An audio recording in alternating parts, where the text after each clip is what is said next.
Hi Stovetop Heroes, my name's Elisa Rodriguez. I'm a registered dietitian, owner of EatYourVeggies.com and co-owner of Improve Your Groove. And today I'm going to share with you one of my favorite go-to winter recipes, which includes butternut squash. And the butternut squash, as you can see here, has a nice deep orange pigment. And that's a result of the beta-carotene, carotenoids, vitamin A, and vitamin E that it contains. I took a shortcut here with this one. I bought it pre-cut, pre-washed, and then chopped it into smaller pieces for easy roasting. I've paired this with a nice dark leafy green vegetable, which is one of the highest nutrient foods you can consume. Spinach works nicely with the butternut and the red onion, but today I chose to use Swiss chard. And I tore the leaves off of the vein, which looks like this, and then I just chopped them up loosely into large pieces. Next, you'll need one large red onion, chopped coarsely into big chunks like this. Keep in mind that onion is from the allicin family and it contains powerful anti-cancer properties, so include onion in your meals often.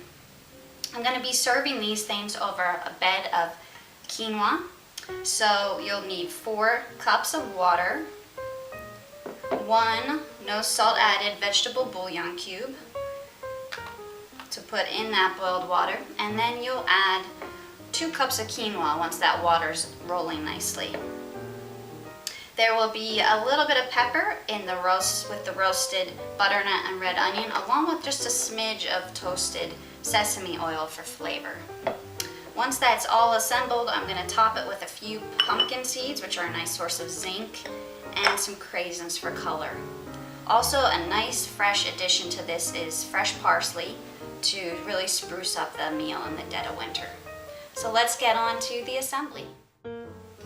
So I've preset the oven at 400. Depending on how hot your oven gets, you could do 350 or 400. And now I'm going to assemble the butternut squash. I'm just simply going to spread it out on here. I'm going to add in the onion. Sprinkle some pepper on top. And our oven's ready to go. And drizzle just a little bit of the oil, again, just for seasoning. Don't like using a lot of oil in my cooking because it is a processed food. And then I'm going to get my hands in there and I'm just going to evenly disperse the ingredients. And then I'm going to spread it out. And it's ready to go in the oven. Now that the butternut squash and onions are roasting in the oven, I added the 4 cups of water on medium heat in here. I added the no salt added vegetable bouillon cube, which is dissolving in this boiling water. And it's time to add the 2 cups of quinoa. So give that a good stir. I've lowered my heat to low and we'll let that simmer while I begin my greens. I'm going to water saute the greens to avoid the use of oil with 1/4 cup of water right here. I'm going to do that on medium heat and I will add the greens.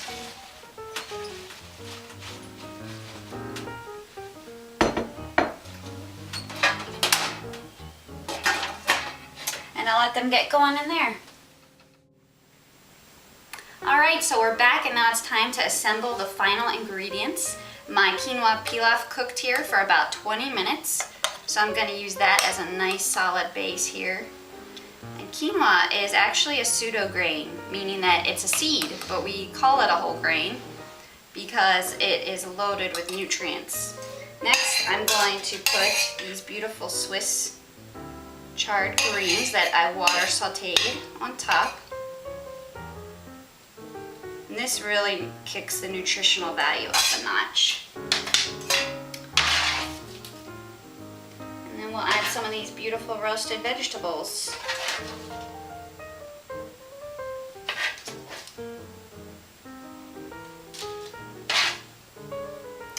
And I'll top this with a few of the pumpkin seeds. And several of the craisins or dried cranberries for some sweetness and color. So there you have it, how to assemble one of my favorite fall and winter dishes. For more recipes and tasty tips and tricks such as this, visit improveyourgroove.com and eatyourveggies.com. Thanks and have a great day.